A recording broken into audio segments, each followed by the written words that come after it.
Hey y'all, what's up? JamiThatsMe here. Welcome back to the channel, honey. Listen, I just want to talk real quick about Bishop Whitehead, because baby, it looks like he had been found guilty of fraud. So with him being found guilty of fraud, do we now call him a scammer? Okay, is it now okay to call him a scammer and not be afraid to receive some type of lawsuit of some case where he's trying to sue you for defamation, the way he was over there trying to sue Tasha K? I know Tasha somewhere laughing her mother ass off. Do you hear me? Okay, I'm sure she's over there getting all kind of kikis and everything. Okay, not you sat over there trying to sue her for an unreasonable amount that America know you was never gonna get. Hello. But you over there got your own court hearing, baby. You got your own court hearing. Let me see if I can pull up the thing real quick before I go into this gym, honey. Make sure y'all like it up the video, girl. Help a sister out and hit that like button for me. Help me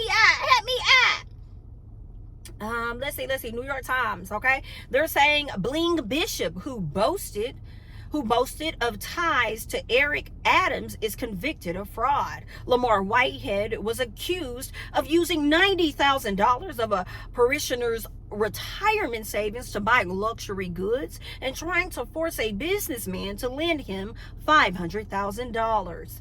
Lamor Whitehead, a Brooklyn preacher known as the Bling Bishop for his flashy luxury possessions, was convicted in a Manhattan federal court on Monday of defrauding a parishioner and trying to extort a businessman while boasting about his ties to Mayor Eric Adams. Mr. Whitehead, who's 45, was pronounced guilty on 5 counts, including wire fraud, attempted extortion, and lying to the FBI. Prosecutors say that Mr. Whitehead, who had a previous conviction for identity theft, had lied and threatened to force his victims to give him money and had misrepresented his relationship with the mayor.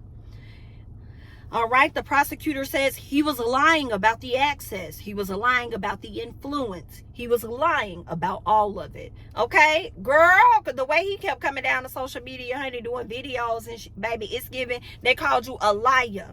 It's also giving you're guilty of 5 counts, baby. So do we now go ahead and label him as a scammer, even though he didn't like that people was out there defaming his name? Well, according to the court of law is saying, sir, unfortunately, that you're guilty of fraud. Let's keep going. They say the government said that Mr. Whitehead had persuaded the parishioner Pauline Anderson to invest about $90,000 of her retirement savings with him, and had then spent the money on car payments and goods from Louis Vuitton and Foot Locker. Other charges relate to his interactions with Brandon Belamonte, who was running an auto body shop in the Bronx, in the Bronx area. Mr. Whitehead tried to force Mr. Belamonte to lend him $500,000 while promising access to Mr. Adams. Girl, that is some messy shit, baby. They've been on your head top. They have been on your head top. They have been planning to get you. Oh, wow. Girl, this article is pretty long and lengthy, and I'm not going to read it in its entirety at this time. Let me see if there's anything else. I'm over here on one of the blogs, and I'm trying to see if there's anything else that they are sharing about this man's story here. Let's see. All right, they said it may be time for Bishop Whitehead to lay that title down at the altar. Girl, I'm here for it, and I'm cackling, okay?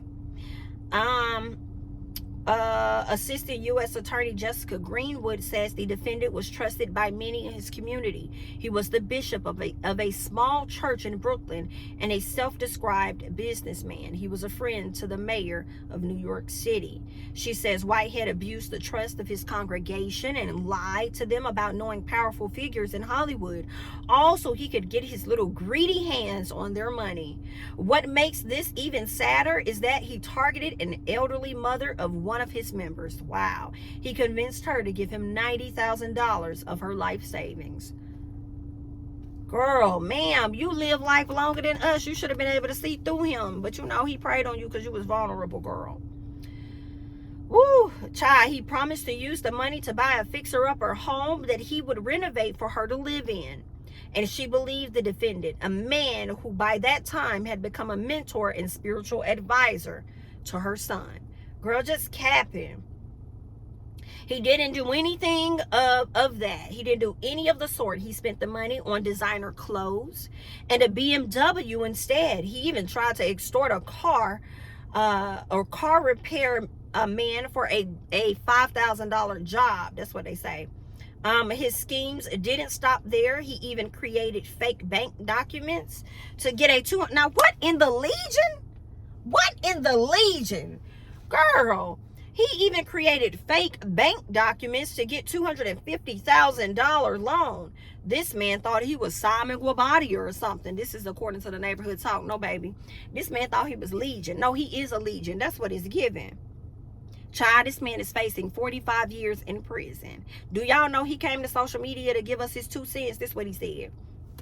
Girl, let me drink on this. I got to drink a lot of this before we get started with this workout today.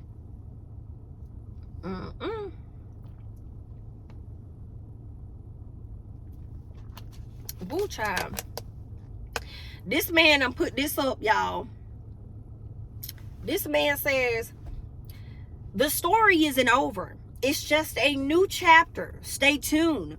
God is still God. They can all laugh now and talk.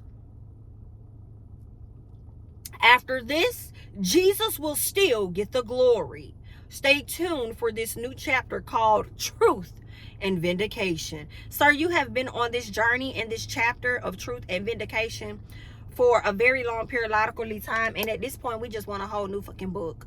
Okay, we are tired of reading your fucking chapters with all these goddamn twists and turns that you got going on, and you trying to over here convince the people of something completely different.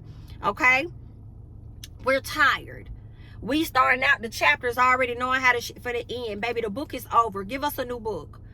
We need a new book and we need a new author, because you are giving full of shit. And I can see if you were to say this, because you're saying the same thing about the government that you say about some of these other bloggers. Truth and vindication and all of this other stuff. But then now, what do we see? What do we see? You have been convicted. So obviously they had some good evidence on you. Now, granted, I do know the justice system can be full of BS at times. I completely understand that. But also, I'm willing to believe that they got it right with his ass. This ain't the first time he's been, found in this situation. All right, so here we are yet again. My question is, how is your wife doing? How is your child doing? Okay? You over here literally robbing Peter so that you could pay Paul and whoever else your ass over there trying to pay. BM and WS, okay? That's who else you over there trying to pay. So you over here scamming the people. And so is it okay for us to call you a scammer? Because you have been convicted of it at this point, honey. Okay? But anyway, girl, I'm going to let y'all leave y'all thoughts and comments down below about Mr. Whitehead. Because, girl, after this, I don't even know if you really the bishop at this point, girl. We just going to call you Mr. Whitehead. Hello? Mr. Whitehead. So y'all leave y'all thoughts and comments down below about Mr. Whitehead, baby. That's all that I got at this time, because I need to run along. But I'm going to catch you guys in the next one, honey. All right? Like, comment, subscribe, share my videos. Follow me on Instagram and Twitter. I'll catch y'all in the next one. Bye-bye.